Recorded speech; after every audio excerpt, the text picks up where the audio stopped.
Good morning, Year 4. Our English lesson, we are writing the second part to our journalistic writing today, so our third and fourth paragraph. So we're looking at paragraph 3, where and when, and our reorientation. So your book will look something like this by the end of the lesson. And we are focusing on using quotes in journalistic writing. Okay, so we're picking out ideas of direct speech, and we're making sure that they are punctuated correctly and embedded into our writing. So let's read part of Charlotte's Web. Secrets are hard to keep. Long before Sunday came, the news spread all over the country. Everyone knew that a sign had appeared in a spider's web on the Zuckerman place. Everybody knew that the Zuckermans had a wondrous pig. People came from miles around to look at Wilbur and to read the words on Charlotte's Web. The Zuckerman's driveway was full of cars and trucks from morning till night, Fords and Chevys and Buick Roadmasters and GMC pickups, and Plymouths and Studebakers and Packards and DeSotos with gyromatic transmissions, and Oldsmobiles with rocket engines, and Jeep station wagons and Pontiacs. The news of the wonderful pig spread clear up into the hills, and farmers came rattling down in buggies and buckboards to stand hour after hour at Wilbur's pen, admiring the miraculous animal. All said they had never seen such a pig before in their lives. When Fern told her mother that Avery had tried to hit the Zuckerman spider with a stick, Mrs. Arable was so shocked that she sent Avery to bed without supper as punishment. In the days that followed, Mr. Zuckerman was so busy entertaining visitors that he neglected his farm work. He wore his good clothes all the time now, got right into them when he got up in the morning. Mrs. Zuckerman prepared special meals for Wilbur. Louis shaved and got a haircut, and his principal farm duty was to feed the pig while people looked on. Mr. Zuckerman ordered Lurvy to increase Wilbur's feedings from 3 meals a day to 4 meals a day. The Zuckermans were so busy with visitors they forgot about other things on the farm. The blackberries got ripe and Mrs. Zuckerman failed to put up any blackberry jam. The corn needed hoeing and Lurvy didn't find time to hoe it. On Sunday the church was full. The minister explained the miracle. He said that the words on the spider's web proved that human beings must always be on the watch for the coming of wanderers. All in all, the Zuckerman's pig pen was the centre of attraction. Fern was happy, for she felt that Charlotte's trick was working, and that Wilbur's life would be saved. But she found that the barn was not nearly as pleasant. Too many people. She liked it better when she could be all alone with her friends, the animals. So, we are having a little magpie today for our first task. What ideas for speech can we magpie from the text? So it says in the text, people came from miles around to look at Wilbur. So I want to turn this into a quote that we can use in our journalistic writing. So I've changed it into a quote. I've put, one eyewitness stated, we've travelled from miles away to look at Wilbur. So I've taken that quote from the text and I've turned it into a direct quote from an eyewitness. So I've picked another for you. So it says in the text, they stand hour after hour at Wilbur's pen admiring the miraculous animal.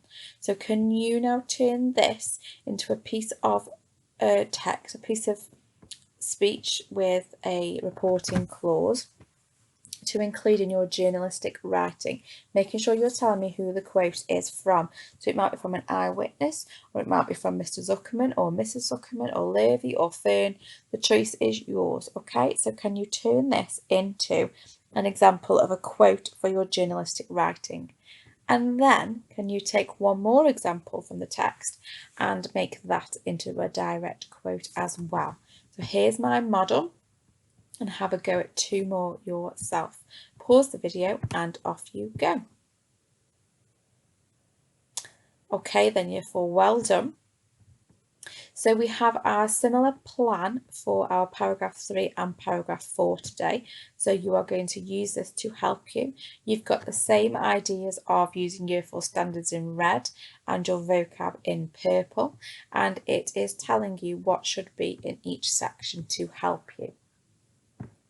So as a reminder, we've got our steps to successful journalistic writing: past tense, third person, topical vocab, direct speech, paragraphs, pronouns to avoid repetition, and adverbs and conjunctions. So I've written a waggle for my newspaper article, which is about Wilbur and how Mr. Arable was trying to kill him. So this gives you an idea of what your third and fourth paragraph should look like. It says, Mr. Arable's farm, which is nestled on the outskirts of the small village of Cheadle, is home to a number of residents, including cows, geese, and their new baby goslings. It is a small establishment which rarely gets attention due to its small size. However, the Arable family are now the talk of the town because of the incident in question. Everybody knows our names, stated Avery Arable, brother of Fern. It is thought that the conflict between father and daughter occurred early on Sunday morning, when shouting could be heard from the neighbouring farm. As a result of Miss Arable's daring rescue, Wilbur is now living a happy life under an apple tree in the Arable's orchard. Looking forward, it is understood that the runt pig is set to move to a new home in the Zuckerman's cellar, where his new mother intends to visit him every day.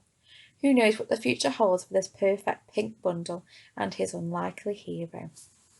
Okay, so this is what your paragraphs are going to look like.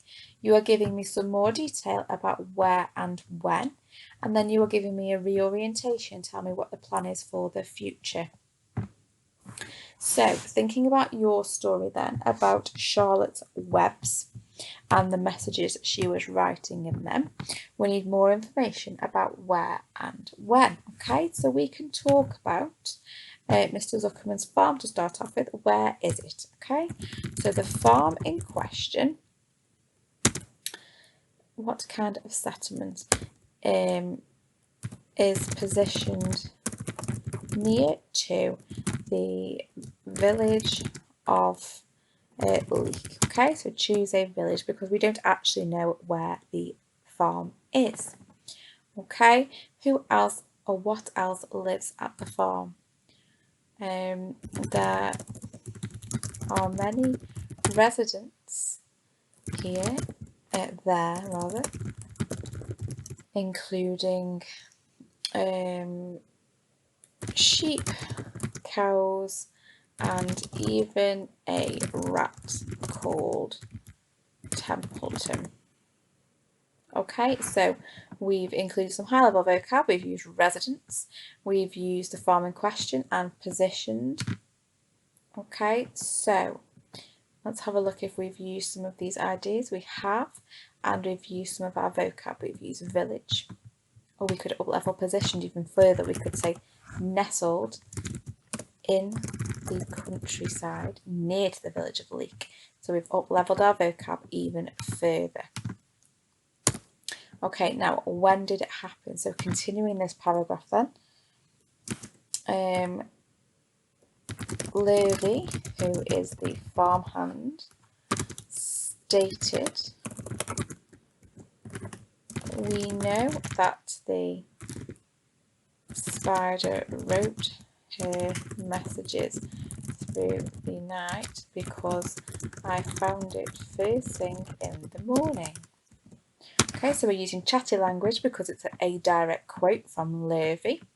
We've used our comma for our fronted adverbial and our 66 and 99 for our direct speech. So what time of day, why the web's made at night. So then we could go on to say scientists believe that the spider in question is a common barn spider, which is a species known to be nocturnal. Okay, so nocturnal means that they sleep during the day and are awake at night, which would explain why she's creating her webs at night time. Okay, so again, we are continuing to use our paragraphs. We've used direct speech, we've popped into our draft, okay, and we are continuing to write our third and fourth paragraphs to our journalistic writing. So you are finishing your draft today, year 4. Off you go.